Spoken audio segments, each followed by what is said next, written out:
สบายดีพี่น้องลูกหลานลาวไทยหัวใจเดียวกันเพื่อเสรีภาพและประชาธิปไตยทุกท่านเสียงดีอยู่บอกเพิ่นก่อนเด้อ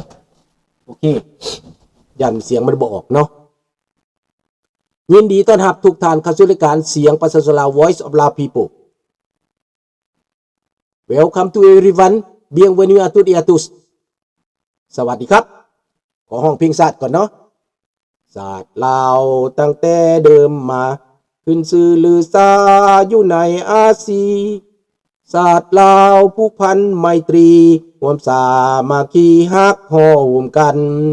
หักศาสตร์หักปฏิเทาหักเจ้าปกกิจกิสาผู้มักความศาสนาแต่บูหันมาฮักษาดินแดนบ่ให้สัตว์ใดมาล้วนหามีลบกวนหยาดแย่งสิ่งเอาไปขึ้นเข้ามาดูวุ่นวายสู้จนตัวตายต้านทานศัตรูสวยสดสู้เลือดเนื้อเสื้อเผาพื้นผู้กูเอาบันเทาถูกกันขอบใจเนาะพี่น้องข้าพเจ้าอยากตอบลูกหลานลาวที่มาคอมเมนต์ข้าพเจ้าว่าเจ้าห้องเพลงลาวบ่ถูกลุงว่าซั่นเพลงชาติลาวบ่ถูกสูเฮียนมาแต่ไสว่าเพลงชาติลาวบ่ถูกสบายดีผิดวิดีเขาว่าห้องเพลงลาวบ่ถูกเพราะข้าพเจ้าบ่ได้ห้องว่าจักรพรรดิอเมริกานั่นนี่เพลงอันนี้มันต้นฉบับสูเอ้ยสูเกิดมาแต่ไสอันนี้มันต้นฉบับลาวร้องมาตั้งแต่เริ่มต้นพวกสูไปเปลี่ยนแถวหนึ่งแถวใดให้มันเป็นแบบนั้นพวกปฏิวัติบ่มีปัญญาแต่งเพลงพี่น้องบ่มีปัญญาแต่งเนื้อร้องเพลงอันนี้เพลงชาตินี่นะเลยไปเปลี่ยนสองวรรคบอกสู้นั่นแหละร้องบ่ถูกนั่นน่ะสู้กล้าร้องต่อหน้าอเมริกาบ่สู้กล้าร้องต่อหน้าชาวโลกบ่เป็นเสียงเพลงคณะบักทองรุ่นไปเมืองไทยรัฐบาลไทยเปิดเพลงชาติตัวนี้แหละเปิดเสียงดนตรีอันนี้แหละเพลงเก่าให้มันก็บ่ว่าหยังบักสอนไส้แม่บ่แม่นบักทองรุ่นพอเขาเจ้าซอกเพลงใหม่มันบ่มีเขาเจ้าสิบ่ถูกเพลงนี้ถูกแล้วเพลงดังเพลงเดิมสูไปเปลี่ยนวรรคตอนเอาซื่อๆอย่าลุงโพบอกให้เขานี่เด้อหลานจะบ่เว้าหลายมันสิเจ็บคอก่อนเนาะจะเข้าเนื้อเรื่องเลยเนาะ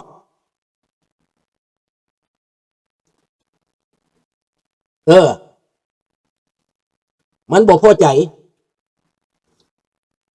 มันเห็นหน้ายุ่งพอร้องเพลงบ่ถูกใจมันบ่ได้ด่าจักรพรรดิบ่เสพด่าจักรพรรดิให้มันด่าจักรพรรดิแต่ว่าตัวหน้าอเมริกาบ่กล้าเสพเพลงบ่กล้าร้องเพลงตัวจริงได้บ่กล้าร้องเป็นเสียงได้พอได้เงินจากเขาได้รับการช่วยเหลือจากเขาบ่กล้าด่าเขาดังนั้นพี่น้องในปัจจุบันนี้ข้าพเจ้าจะเว้าตัวนี้ก่อนเนาะตัวเรื่องลาวแดงคือกองทัพบ่ทราบฝ่ายมาตีนี่นะ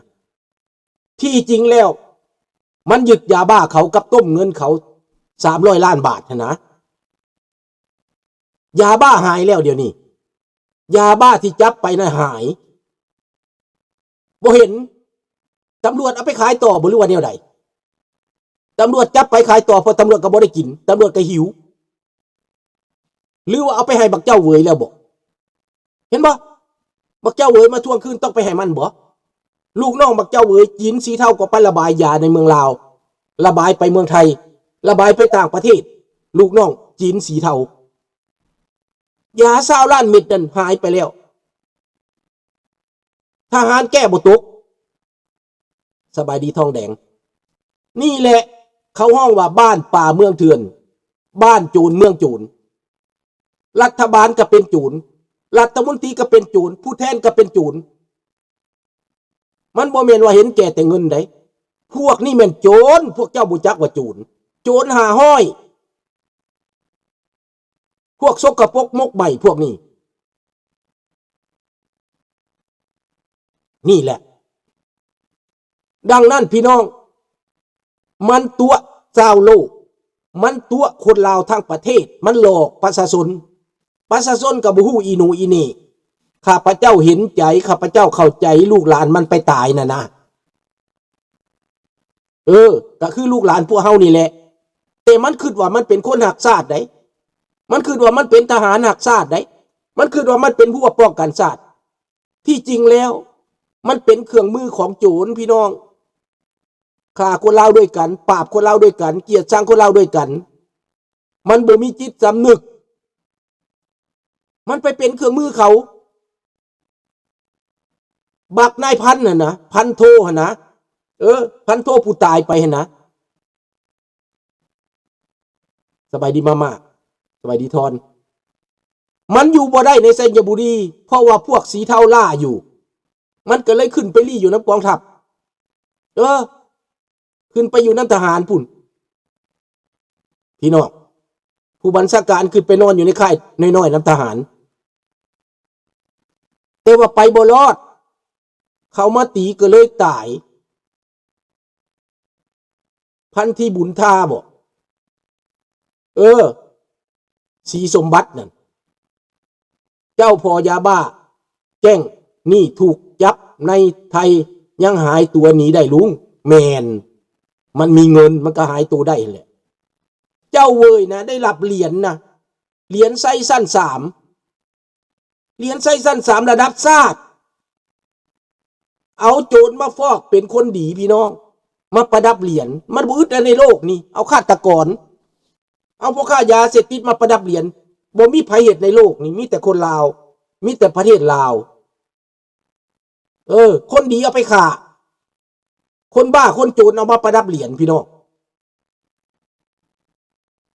นี่แหละมันเรื่องจริงนะพี่น้อง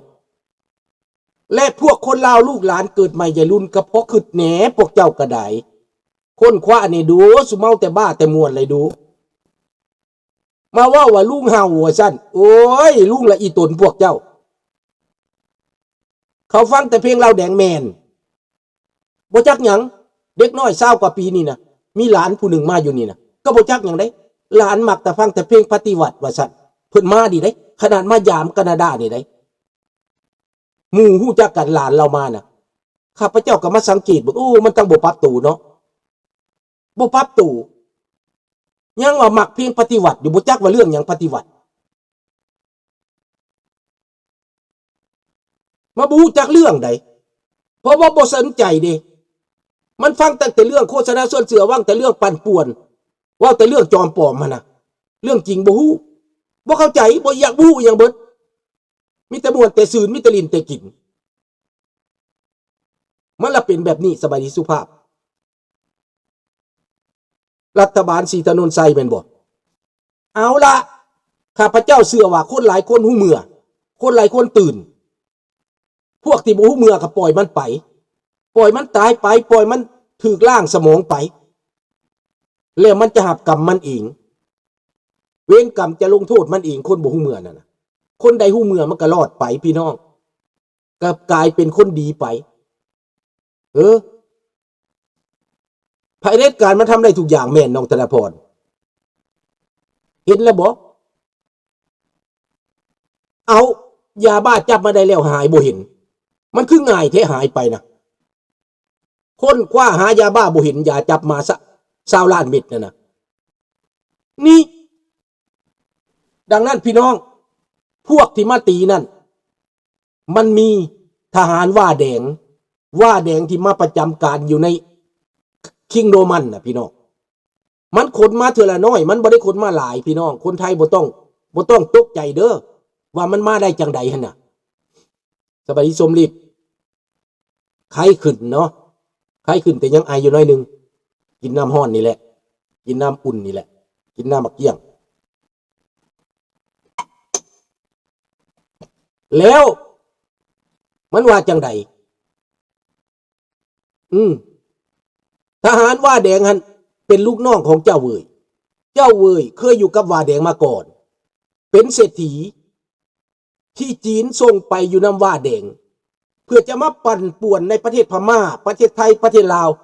แต่ในประเทศไทยบักเจ้าเวยไปเคลื่อนไหวบ่ได้ไปเคลื่อนไหวบ่ได้เพราะคนไทยฮู้เรื่องก่อนเลยส่งแต่ลูกน้องไปประจำส่งพวกสีเทาไปประจำอยู่ในไทย มันเป็นโจรทั้งสภาแมนทั้งรัฐบาลทั้งการจัดตั้งนั่นแหละเป็นโจรกันหมดประเทศการปกครองเป็นโจรนั่นแหละถูกต้องความหูมือสองมันเป็นความจริงอเมริกาก็ใส่ตาจับพวกมันอยู่แล้วมันยังติดเหรียญใส่สั้นสามให้โจรแสดงว่าโจรติดเหรียญให้โจรพี่น้องแต่ว่าคนที่มาเป็นมาตีรวมกันกับว่ามันแม่นในกองทัพว่านะบ่ได้แม่นคนจีนทั้งหมดหัวหน้านายทุนนายใหญ่เป็นคนจีนเป็นคนจีนหั่นพวกว่าแดงนั่นคนจีนหั่นมาจาก12 พนาเลยมาตั้งกกตั้งแก้งยาบ้าตั้งกองทัพอยู่ในพม่าจีนก็ดีใจเพราะมันขนเอาเงินเศรษฐกิจไปจีนพวกโจรขนเงินเข้าจีนพวกนายทุนขนเงินเข้าจีนพวกถูกต้องขนเงินเข้าจีน3 กลุ่มขนเงินเข้าจีนพวกยาบ้าขนเงินเข้าจีนเฮ็ดให้จีนร่ำรวยมีเงินมีทองมันเป็นแนวนั้นเรื่องของมันแล้วพวกที่ไปลบห่วมกันนั้นจำนวนหนึ่งมีคนพม่ามีชนเผ่าพม่าผสมอยู่ในกองกำลังนั้นพี่น้องมีคนท้องถิ่นพี่น้องม่งบางคนก็อยู่ในพวกว่าก็มีไปหับไส้เขาอยู่ในหันก็มีบ่แม่นว่าบ่มีจำนวนหนึ่งเพราะว่าไปนำเงินไปนำอำนาจจังตีกองทัพนี่ได้ดังนั้นว่ามันมีกำลังมันมีเงินอาวุธมันเอามาง่ายบ่ง่ายเจ้าเวยเอาย้อนไปหลับมาโลดอาวุธอยากได้ชนิดใดอยากได้ปืนแนวใดซื้อเอาย้อนไปหลับมาจากผู้แหละเอาย้อนไปหลับจากเขตเจ้าเวยพุ่นจากเขตอันว่าพุ่นน่ะมันเอาย้อนไปลงโลดใดมันมีเขตของมันใดเจ้าเวยมีย้อนส่วนตัวมีเดินย้อนของส่วนตัวเจ้านายลาวก็รับหูรับตาให้มันเพราะเป็นลูกน้องเจ้าเวยคันอยู่นำเจ้าเวยได้กินได้อยากได้หลุดได้ลางได้เฮือนได้ซานมีเงินเดือนประจำหลายกว่าเงินเดือนนำรัฐบาลนี่รัฐบาลซ่อนรัฐบาลประเทศซ่อนประเทศเมืองซ่อนเมืองอำนาจซ่อนอำนาจอันนี้แหละเขาว่าหน้าสองเมืองเมืองสองเท่ายาวสองเขยทหารลาวแดงก็ไปรวมนำเพราะว่าเงินเดือนน้ำทหารนั่นบ่ได้หลายอย่างเก่งก็3-4 ล้านเงินเดือนนายใหญ่นะ บัดนี้ไปอยู่น้ำเจ้าเหวยได้หลายล้านได้7-8 ล้านดังเถื่อก10 ล้าน20 ล้านเจ้าเหวยยัดใส่มือซื้อรถให้ซื้อเฮือนให้เงินกองโตมีเดินยนต์ส่วนตัวอยากเอาไปเอามาสบายอยากขนผู้หญิงไปขายได้อยากขนยาเสพติดมาได้อยากขนอาวุธไปได้อยากขนเงินกลับไปเมืองจีนได้สบายไผแตะบ่ได้เจ้าเวยพร้อมเดียวกันนั้นครอบครัวสมสวัสดิ์เล่งสวัสดิ์เป็นโตการเป็นนายใหญ่เป็นผู้บงการไผแตะบ่ได้สมสวัสดิ์เล่งสวัสดิ์เป็นมือของบักสีจิ้นผิงเป็นมือของบักรัฐบาลเวียดนามเป็นทั้งสองสมสวัสดิ์เล่งสวัสดิ์มีบทบาทหลายกว่าในภาคเหนือภาคใต้มันกลุ่มสอนใจภาคเหนือมันกลุ่มศรีสวัสดิ์กลุ่มสมสวัสดิ์เล่งสวัสดิ์นี่แหละมันเป็นแบบนี้พี่น้องเมืองลาวน่ะมันเป็นบ้านป่าเมืองเถื่อนมันเป็นบ้านโจรเมืองโจรแล้วขอบใจผู้เข้ามาฟังใหม่เด้อพี่น้องข้าพเจ้าไปเบิ่งคลิป2-3 วันมานี้54,000 คนเข้ามาฟังเข้ามาเบิ่งก็ขอให้เขามาถกเถียงกันต่อไปเขามาหาความจริงต่อไปพี่น้องมาเบื้องต้นอาจจะบ่พอใจได้ยินเบื้องต้นอาจจะบ่พอใจอาจจะบ่เข้าใจเพิ่นว่าบักตายภาคมึงเอ้ยเพิ่นว่าบักตายภาคก็แม่นมึงนั่นแหละคือบ่มาลาวเพิ่นว่าเบิ่งดูเพิ่นว่าเท่ากระนุกนี่นะมันบ่มีปัญญาดอกพี่น้อง